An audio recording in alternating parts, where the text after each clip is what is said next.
We first find Jonah in 2 Kings 14:25. He's probably the same guy because he's called the son of Amittai.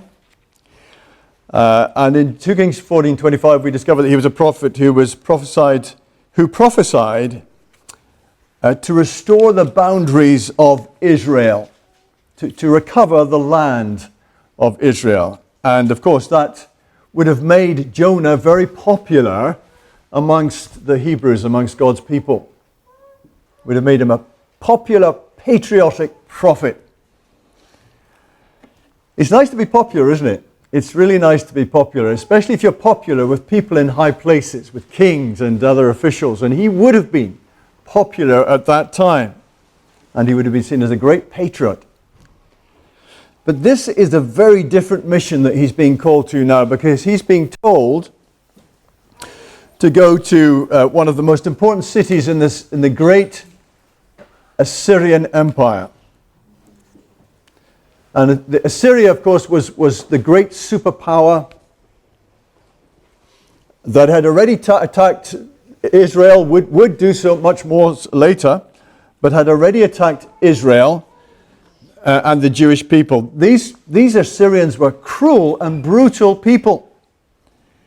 After they captured their enemies, typically they would cut off their legs and one arm, leaving the other arm and hand so they could shake the victim's hand in mockery as he was dying. That's pretty dark humor, isn't it? They forced friends and family members to parade the decapitated heads of their loved ones on poles. They pulled out prisoners' tongues, the Assyrians. This is who Jonah has to go to preach. They pulled out prisoners' tongues and stretched their bodies with ropes so they could be flayed alive and their skins displayed on city walls. Gruesome, brutal, nasty stuff. They burned people alive, they enslaved people, and in fact the Assyrians have been called a terrorist state.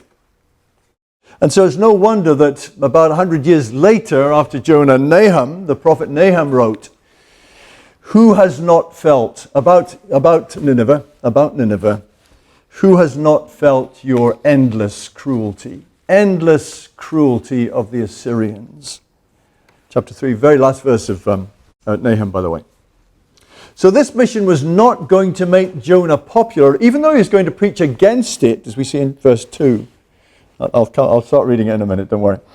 Because Jonah, as he reveals in chapter 4, and all the Hebrew people knew about God's mercy and knew about God's leaning toward mercy.